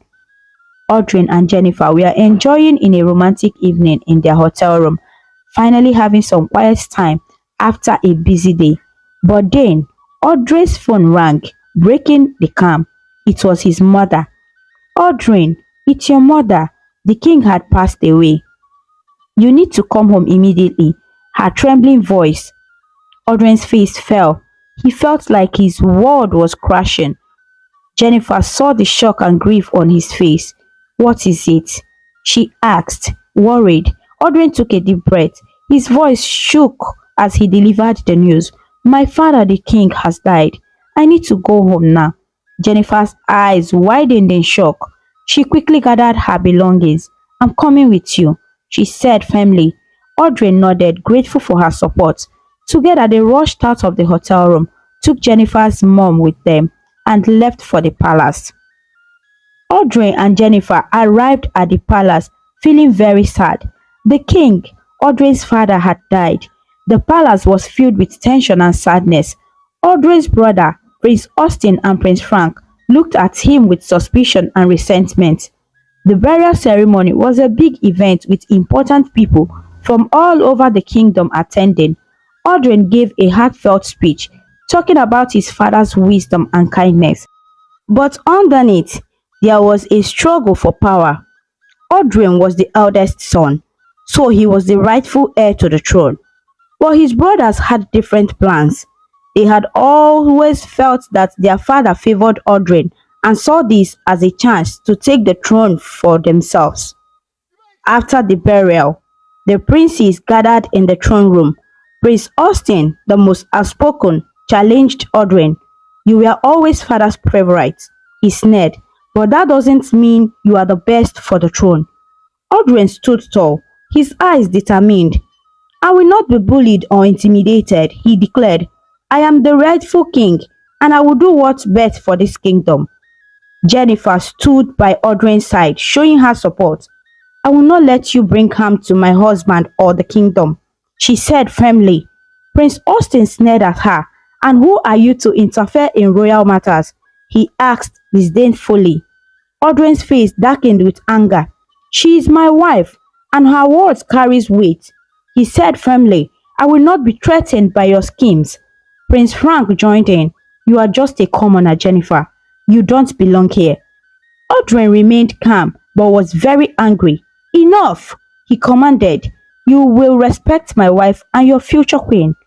But his brothers continued to insult Jennifer and question the legitimacy of her children. You are just a nobody, Prince Austin said.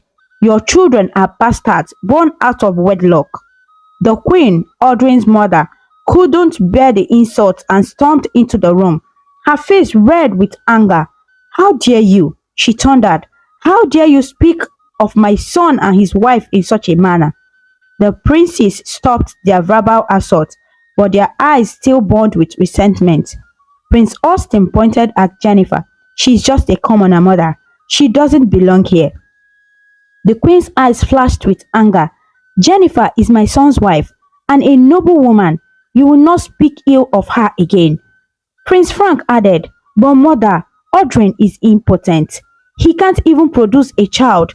That is why his first wife cheated on him." The queen's face darkened with grief. "How dare you say such a thing? Audrey is capable of having children. You will not question him again." Prince Austin's voice dripped with venom. "We believe Jennifer got pregnant by another man. Those children are not Audrey's, and he knows it." The queen's eyes filled with tears. "Your father would be ashamed of you all, fighting instead of uniting for the kingdom.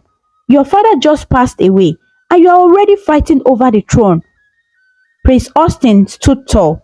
"I am the rightful heir, and I will take the throne. Audrey is just a pretender. We will not be denied our rightful place." Audrey's face darkened with anger. "You will not take anything from me. I am the rightful heir, and I will not let you take my throne." The chiefs entered the room, their faces serious. "My princes," their leaders said, "we have reviewed the ancient laws. Audrey is the rightful heir to the throne." But Prince Austin and Prince Frank refused to accept the verdict, shouting and arguing. "You are just a bunch of old men, out of touch with the times." Prince Austin yelled, "Audrey is a pretender, and he will never rule over us." The queen's eyes filled with tears as she watched her children argue. She knew this was not what her late husband would have wanted, and she feared for the kingdom's future. Prince Frank suggested, "Let us have a DNA test. I will prove those children are not Audrey's. They are bastards." The chief replied, "Prince Austin can only be king if the children are not Audrey's. If they are, Audrey will be the king. The ancient laws are clear." Prince Austin's face turned red with rage. "I will never accept that. I will take the throne no matter what." After they returned home, Audrey approached Jennifer to apologize for the hurtful words his siblings had said, but instead of accepting his apology, she made a heartfelt request. "I'm not angry, Audrey, but please, for the sake of our love and our children, forget about the throne," Jennifer said with concern. Audrey teased her. "What do you mean? Are the kids not mine? Did you sleep with my guards to get pregnant?" Jennifer pushed him away, her face red with anger. "How dare you, Audrey? I was a prisoner here when I got pregnant. How could I sleep with someone else? You took my virginity yourself. What nonsense words!" she exclaimed. Audrey quickly apologized. "I'm sorry, baby. I just wanted to see you angry. Forgive me." Jennifer accepted his apology, but repeated her plea. "Leave the throne, Audrey. I've lost too many people in my life. I don't want to lose you too." Audrey hesitated, torn between his love for Jennifer and his birthright. "I love you and the kids, but the throne is my birthright. I won't leave it." Jennifer stood up, her face determined. "Then I'm leaving." Audrey chased after her, begging her to stay. "My baby, stop getting angry. I want you to be the queen." But Jennifer was resolute. "Not interested, Audrey. Your life is more important than that throne. Do what you think is best for you. I love you." With that, she went to play with their children, leaving Audrey to ponder his choices. Prince Austin and Prince Frank stood in front of Audrey's house, their faces twisted with malice. "Those kids can't be Audrey." Austin muttered to himself. "I gave him medicine long ago to make him impotent. He won't have children. And now the useless Jennifer has given birth to two kids, two sons." Frank nodded in agreement. "Yes, it's impossible. We need to do a DNA test to prove those kids aren't his." They entered Audrey's house, their eyes scanning the room for him. "Audrey, we need to talk," Austin said, his voice dripping with deceit. Audrey appeared, his eyes narrowing at their presence. "What do you want?" "We want to do a DNA test for your sons," Austin said. a smile on his face. We need to know if they are really yours. Audrey raised an eyebrow. And why should I agree to that? Because we have doubts about the paternity. Frank nodded. Audrey smiled.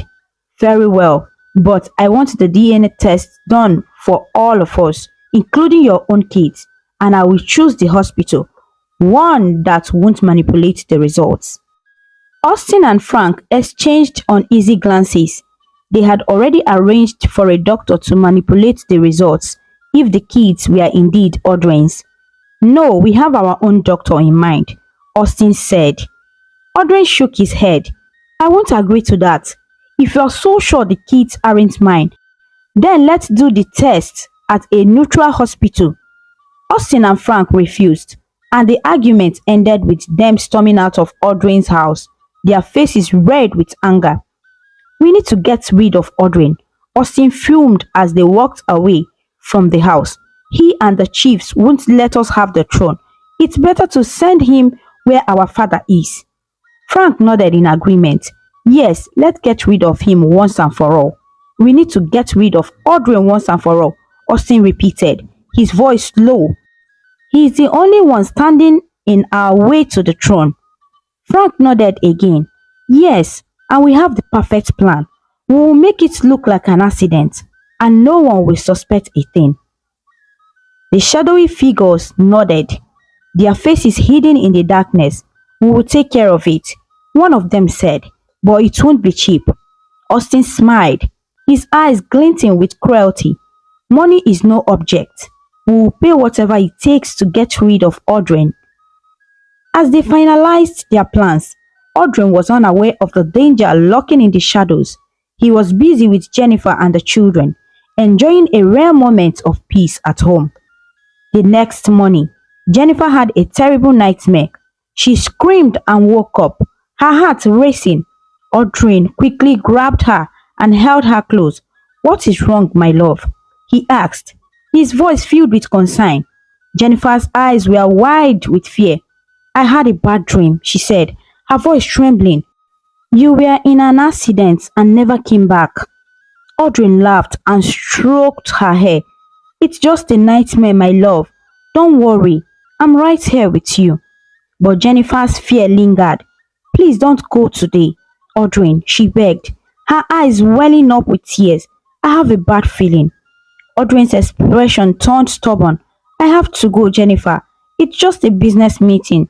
I'll be back in 2 days. Jennifer's tears spilled over and she clung to Audrey. Don't go, please, she whispered. Audrey's face softened and he kissed her forehead.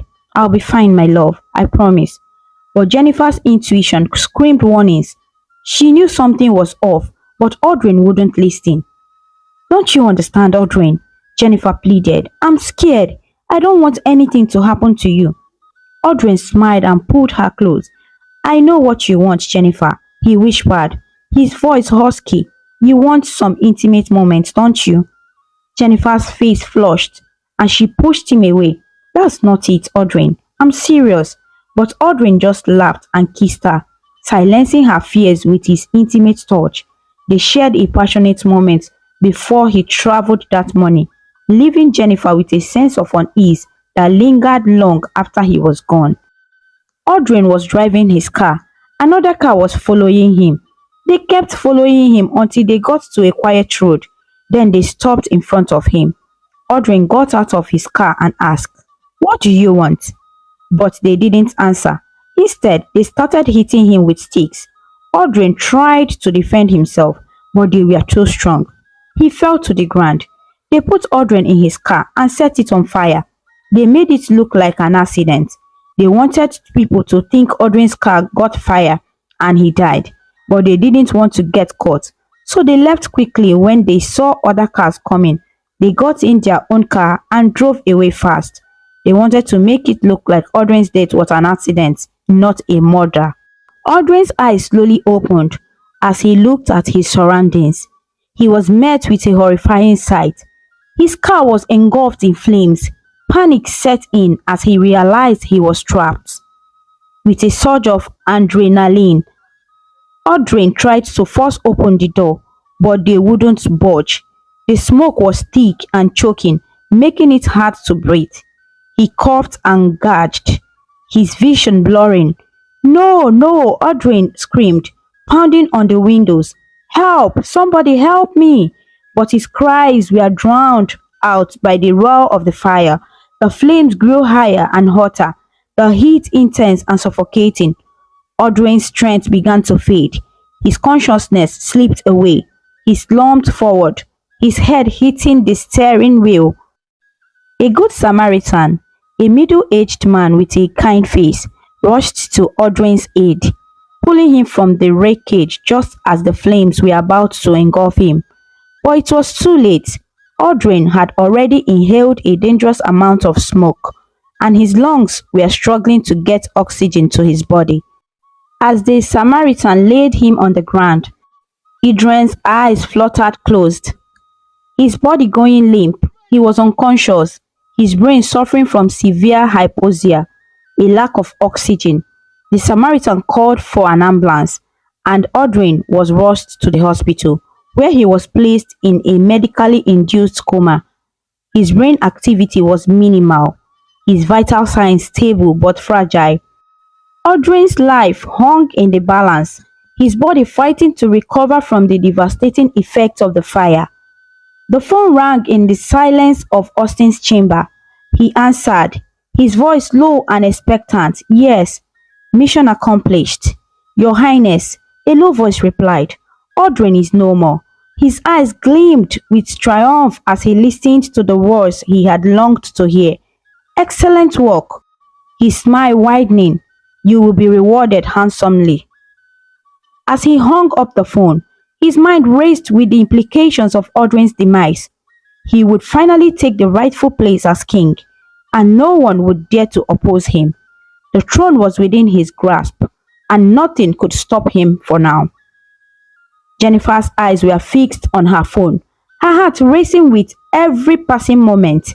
She had been trying to reach Audrey for hours, but his phone remained unreachable. She had tried to stay calm, telling herself he was just busy or out of range, but the worry was eating away at her. She paced back and forth in their living room, her mind filled with worst-case scenarios. She couldn't shake off the feeling that something was terribly wrong. Her husband, her rock, her everything was nowhere to be found. Just as she was about to break down, she saw the news flash on TV. A car was engulfed in flames. The driver didn't survive. Jennifer's heart stopped as she saw the license plate, partially visible despite the damage. It was Audrey's car. Her world came crashing down around her. She felt like she was suffocating, unable to breathe. Her loving husband, her partner, her best friend was gone. She collapsed onto the couch, her body shaking with sobs. Audrey, no, please no, this can't be happening. She wailed, her voice echoing through the empty rooms. She felt like a part of her had been ripped away, leaving a gaping hole that could never be filled. After composing herself, Jennifer called the Queen, her hand still shaking as she dialed the number. The Queen answered immediately, her voice warm and comforting. Jennifer dear, what is wrong? You sound upset. Jennifer took a deep breath before blurting out the news. It's Audrey, Your Majesty. I saw it on TV. His car, it was on fire. The Queen's tone shifted from warmth to alarm. What are you talking about, Jennifer? What happened? Jennifer explained what she had seen, her voice cracking as she revealed the horror. The Queen listened intently. As soon as Jennifer finished speaking, the Queen sprang into action. Frank, Austin, go to the scene now. Confirm if it's true. The princes were dispatched immediately, their faces grim as they rushed to the scene. When they returned, their expressions were somber, their eyes avoiding the Queen's. Mother, it's true, Frank said. It was Audrey's car. He didn't make it. The car was reduced to ashes, and so was he. The Queen's wail echoed through the palace, her body shaking with grief. As their mother, the Queen cried on the ground. Austin and Frank smiled to themselves. They went outside and discussed among themselves. Austin said to Frank. Now that Audrey is out of the way, nothing can stop me from becoming the king. Frank thought to himself, you fool, you think you are so clever, but you are just a pawn in my game. You are next to go down. He smiled and nodded in agreement, hiding his true thoughts. Austin, ignorant of Frank's inner thought, continued to boast. I'm happy Audrey is out of the way. Me too, brother, me too, Frank said, smiling. But his smile was a mask for his sinister intentions, hidden from Austin's naive eyes. The royal family gathered in the palace, their faces somber and grave. They had summoned Jennifer to deliver the devastating news about Audrey's fate. The queen, her eyes red from crying, took a deep breath before speaking. Jennifer dear, we have some terrible news to share with you. Audrey, he didn't make it. Jennifer's eyes widened in disbelief, her mind refusing to accept the truth. What do you mean? Frank stepped forward, his voice gentle but firm. Jennifer, we are so sorry. Audrey's car was engulfed in flames. He didn't survive. Jennifer's world crumbled around her. She felt like she was suffocating, unable to breathe. Her loving husband, her partner, her best friend was gone. The family tried to comfort her, but Jennifer was inconsolable. She refused to believe that Audrey was truly gone. Days passed, and the family made preparation for Audrey's burial. They collected the ashes from the car and placed them in a coffin, which they buried in the royal cemetery. But Jennifer was not present at the burial. She was too grief-stricken to attend. Instead, she stayed in her room, surrounded by the memories of Audrey. She couldn't bear the thought of living without him. Meanwhile, Austin was busy covering his tracks. He used his influence to stop the police investigation into Audrey's death, claiming that it was an accident. He also made sure that Jennifer and the children were thrown out of Audrey's house, leaving them with nothing. Jennifer returned to her parents' house, seeking refuge for the palace stress. She was determined to take control of her destiny and find her husband, Audrey, who was believed was still alive. Back at the palace, the queen mother pleaded with her sons to bring Jennifer back, but they refused. They had other plans, conspiring to take the throne. They called upon the chiefs to crown Austin the next week. However, Frank had a hidden agenda. He had been gathering evidence to frame Austin for Audrey's murder. The day of the coronation arrived. As Austin was about to be crowned, Frank burst into the ceremony, his eyes blazing with determination. Stop this coronation at once, Frank thundered, his voice echoing off the palace walls. Austin is a murderer and a traitor, and he must be brought to justice. The room fell silent with all eyes fixed on Frank and Austin. The queen mother's face turned pale with shock, and the chiefs and nobles looked on in confusion. What are you talking about? Austin fired back, his face twisted in contempt. You are just trying to sabotage my coronation. I have evidence, Austin, Frank replied, his voice steady. Evidence that proves you ordered the hit on Audrey. You are not fit to be king, and I won't let you get away with this. Frank reviewed his evidence, exposing Austin's guilt. As Frank presented the evidence, Austin tried to defend himself, claiming that Frank was involved in the murder. However, the evidence Frank provided was too convincing, and no one believed Austin's claims. This is a clear case of premeditated murder, said the police commissioner. We have a mountain of evidence that links Austin to the crime. He's going down for this. The police officers handcuffed Austin and led him away. You have the right to remain silent. Anything you say can be used against you in the court of law. The queen mother's face contorted in anguish as she beheld her son being led away in chains. She had never imagined that her own flesh and blood could be capable of such a heinous crime. You wicked son, she cried, her voice shaking with rage and grief.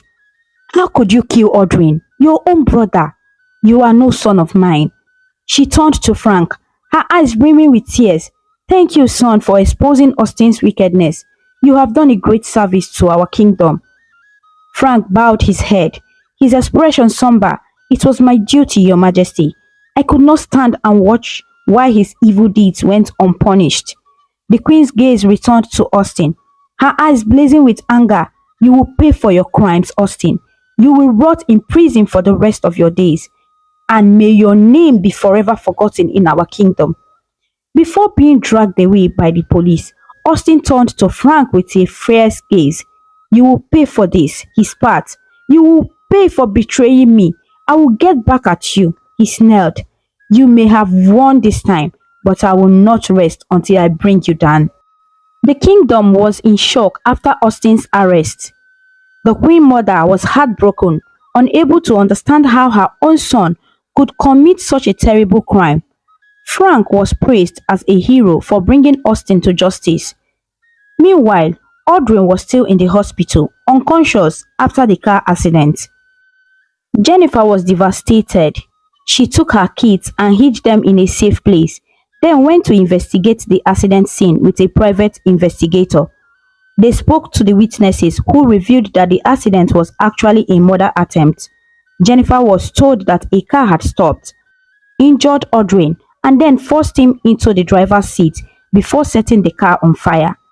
Jennifer was overcome with grief, crying uncontrollably. They killed my husband, those evil people, she exclaimed. I warned him not to leave the house. What will happen to me and the kids now? Just then, another witness approached her. We don't know if the man is really dead, he said. He was taken away in an ambulance to a hospital. Jennifer's tears stopped suddenly. Do you mean it? She asked, her voice filled with hope. The man nodded. Yes, he was rescued and taken to a hospital. He was still alive when they took him away. Jennifer's heart raced with excitement. She asked which hospital, but the man didn't know. Jennifer took Audrey's photo and went from one hospital to another, determined to find her husband. Jennifer searched hospital after hospital, showing Audrey's photo to anyone who would look. She was met with shake after shake, and her hope began to dwindle. Just when she thought she couldn't search anymore, she walked into another hospital. Her feet heavy with exhaustion, she approached the reception desk. I'm looking for my husband. He was in a car accident. I think he might be here. The receptionist scanned the photo, then shook her head. I'm sorry, ma'am. We don't know this person. Jennifer's heart sank and she turned to leave. But just then, a doctor called out to her. Wait, ma'am. Let me see that photo. He examined it carefully, then looked up at Jennifer with a hint of recognition. This man, he's here. He's in a coma. Jennifer's heart leaped with joy and relief. Where is he? She asked, her voice trembling. The doctor smiled and led her to Audrey's room. Jennifer's heart raced as she followed the doctor to Audrey's room. She had been searching for what felt like eternity, and finally, she was about to be reunited with her husband. The doctor pushed open the door, and Jennifer's eyes fell on Audrey's peaceful face. He lay motionless, his chest rising and falling with each breath. Jennifer's eyes welled up with tears as she rushed to his side. Audrey, my love, she whispered, taking his hand in hers. I'm here. I found you. She gazed at his face, willing him to wake up, to respond to her presence, but he remained still, lost in a deep coma. Jennifer's heart ached with sadness and longing. She had found him, but he was still so far away. Jennifer begged Audrey to wake up, her voice cracking with emotion. Audrey, please, for me, for our kids, wake up. But Audrey remained still, his eyes closed, his chest rising and falling with each breath. The doctor gently touched Jennifer's shoulder. Ma'am, please, follow me to my office. We need to talk. Jennifer hesitated, unwilling to leave Audrey's side. But the doctor's urgent tone convinced her to follow him. As she stood up, she felt a sudden tug on her dress. She turned back to see Audrine's hand grasping her dress tightly. Her heart skipped a beat as she saw his eyes flicker open. "Audrine!" she exclaimed. The doctor rushed back to Audrine's side. "It's a miracle," he exclaimed. "This man has been in a coma for over 3 months, motionless, and now he's showing signs of consciousness." Jennifer's heart raced as she gazed at Audrine's face. His eyes were still cloudy, but they were open, and they were looking at her. "Audrine, can you hear me?" she asked, her voice trembling. Audrine's lip moved, but no sound came out. Jennifer leaned closer, her ear inches from his mouth. "Je- Je- Jennifer," he whispered, his voice barely audible. Jennifer's heart soared. "Yes, Audrine, it's me, I'm here." But as she looked into his eyes, she saw something that made her blood run cold. A flicker of fear, a hint of warning. "Audrine, what is it?" she said. Audrine's eyes locked onto hers, and he whispered one word, "Run." Jennifer refused to run. Her eyes locked on Audrine's as he pleaded with her to flee. "Leave me, Jennifer. Save yourself. They are after my life, and I want to risk yours." But Jennifer's love and devotion would not be swayed. "No, Audrine, I won't abandon you now that I have found you again. We will face whatever comes together, side by side. I will live with you, and if need be, I will die with you." Her words were sealed with a tender kiss on his forehead. Audrine's heart swelled with emotion, knowing he couldn't convince her to leave. Her love for him was stronger than any danger that threatened them. Soon, Audrine was discharged from the hospital. His body still weak, but his spirit renewed by Jennifer's unwavering support. Jennifer took him to her father's hometown. There, Audrine recovered fully, his strength and determination growing with each passing day. As they spent their days in quiet seclusion, Audrine's mind turned to the palace and the betrayal that lurked within. He knew he had to act, to surprise the palace and reclaim his rightful place as king. Jennifer sensed his resolve, her eyes sparkling with courage as she stood by his side, ready to face whatever lay ahead. Together, they planned their next move, their love and loyalty to each other, the foundation of their quest for justice. "You are the reason I'm alive, Jennifer. I couldn't have made it without you," Audrine said, his voice filled with emotion. Jennifer's eyes shone with tears. "We are in this together, Audrine, always." Their arrival at the palace was met with shock and awe. Frank was about to be crowned king, but the sight of Audrine and Jennifer left everyone stunned. The queen mother, thinking she was seeing a ghost, turned to flee, while others in the palace, including Frank, followed suit. But Jennifer's voice rang out, steady and clear. "Audrine is alive. He's been in coma, but he's back." The crowd's disbelief was obvious, but Jennifer's words slowly sank in. They began to return, their faces etched with wonder and curiosity. Jennifer reached out her hand, touching Audrine's arms, proving to them that he was indeed flesh and blood. Audrine, with a warm smile, approached his mother, embracing her tenderly. Tears of joy streamed down her face as she held her son close, the reality of his return sinking in. The palace erupted in a mixture of cheers and tears, the news of Audrine's return spreading like wildfire. Frank's face contorted in anger and disbelief. Audrine, the rightful king, had returned, and nothing could ever take that away. The coronation was immediately stopped. The leader of the chief declared, now that the eldest son is back, he should be crowned the king. The other chiefs agreed, but Frank shouted in protest, "No, I'm the king, crown me now," instructing the head of the chiefs. The head of the chiefs stood firm, declaring, "The rightful king has returned. Audrine, the eldest son, is the true heir to the throne. We cannot crown you when the legitimate king stands before us." Frank stormed out of the palace room, only to return with a gun, shouting, "Crown me now!" But the head of the chiefs refused. He pointed the gun at him, shocking everyone. I have done so much for this throne, Frank stated. I can't let Audrey be crowned. Jennifer hid behind Audrey's back as Frank turned to him. Why didn't you die? Audrey was shocked, realizing Frank was behind the attempt in his life. Frank dragged Jennifer out, pointing the gun at her. You are the cause of everything, he sneered. We made sure Audrey was impotent, but you gave birth to two sons, giving him access to fight for the throne again. Frank's anger boiled over, revealing his deceit. He had slept with Audrey's first wife, fathering three daughters, and plotted with Austin to destroy Audrey's family. Audrey fought back, grabbing the gun and throwing it away. He slapped Frank, and the Queen Mother intervened, calling the police. Before he was taken away, she gave him a hard slap, saying, "You are worse than Austin." Frank was taken to the same cell as Austin, where they engaged in a vicious fight. After Frank was taken away by the police, the head of the chiefs turned to Audrey and Jennifer, a warm smile on his face. Audrey, you are the rightful king.